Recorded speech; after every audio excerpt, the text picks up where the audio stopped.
My father grabbed my wrist so hard it left a mark, pulled me into the pantry, and whispered, "Stay quiet. Don't come out, no matter what you hear." 30 seconds later, my husband's voice filled that kitchen, and what he said made me realize my whole family had been lying to me for 26 years. My name doesn't matter for this story. What matters is that I grew up believing my father was the strongest, most honest man I'd ever known. He raised me alone after my mother died when I was 6. At least, that's what he told me. She got sick, he said. She passed quietly in a hospital room while I was too young to remember her face clearly. I grew up with that story the way you grow up with the color of your own eyes. It was just true, because it was the only version I'd ever been given. I married a man named Daniel 3 years ago. Quiet, steady, the kind of man who notices things other people don't.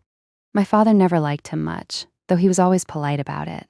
"He asks too many questions," Dad used to say. I thought it was just an old man being territorial about his only daughter.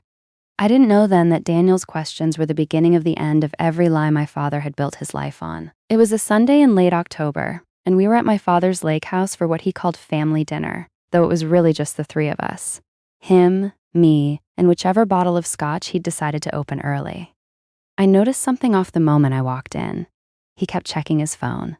He kept glancing at the driveway. When I asked if everything was okay, he forced a smile and said, "Just tired, sweetheart." Daniel was supposed to meet us later that evening after his work call ended. My father knew that. What he didn't know was that Daniel had finished early.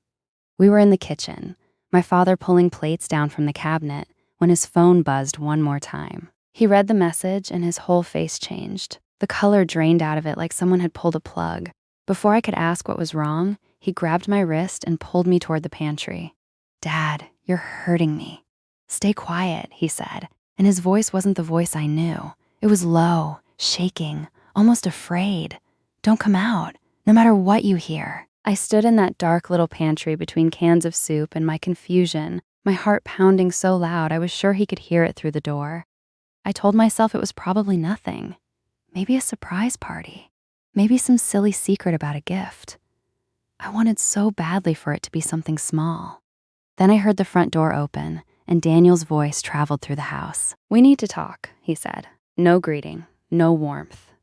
Just those 4 words, flat and heavy. My father tried to laugh it off.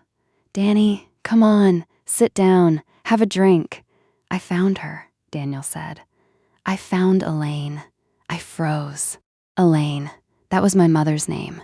"I don't know what you're talking about," my father said, but his voice cracked on every syllable. "Yes, you do," Daniel said. "I hired someone 3 months ago. I wasn't trying to dig up anything, I swear to you. I was trying to find old photos of her for our anniversary gift to your daughter. That's all I wanted.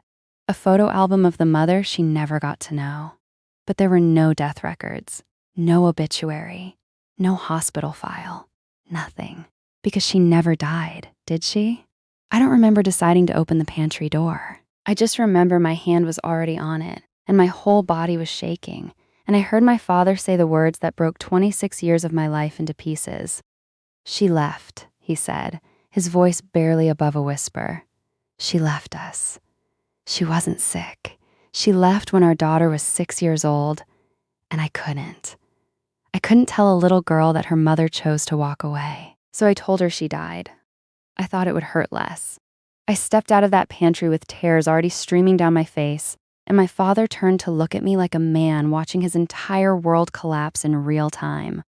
"You told me she died," I said. My voice didn't even sound like mine. "I grieved her, Dad. I used to lay flowers on an empty grave every year on her birthday because you told me there was a grave. I built a version of her in my head out of nothing but your grief and your silence, and you let me love a lie for 26 years. He tried to reach for me. I was protecting you." "You were protecting yourself," I said, and for the first time in my life, I watched my father have no answer. Daniel stood there, not saying anything else, just letting the silence do what silence does, expose everything that words had been covering up.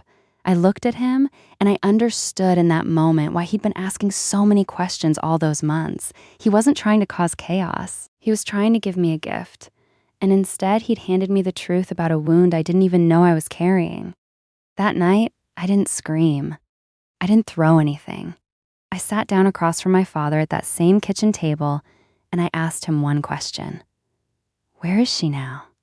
He told me. Elaine, my mother, was alive, living 2 states away, remarried, with a life that had never once included coming back for me. My father had known her address for years. He'd sent her money in secret sometimes. He admitted, guilt money, hush money, the kind of payments men make when they're trying to buy back their own conscience. I hated her for leaving, he said, tears finally falling down a face I'd never seen cry before. And I think some part of me hated you too, for looking so much like her.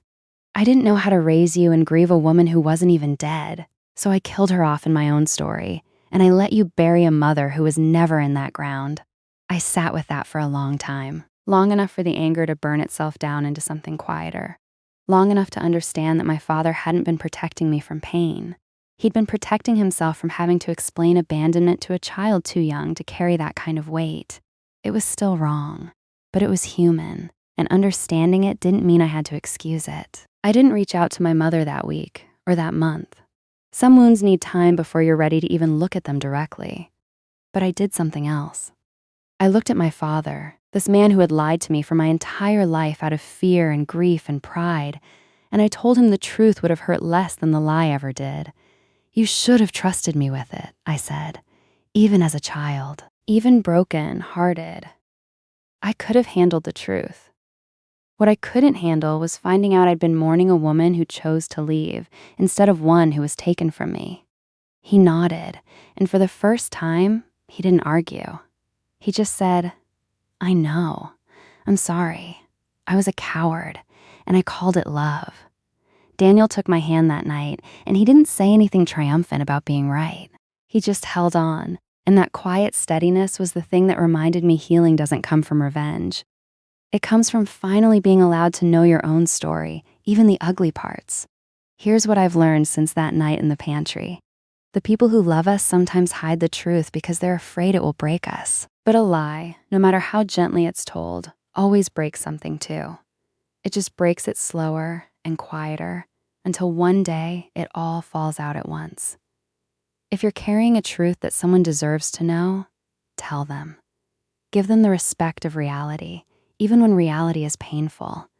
And if you're the one who's been lied to, know this.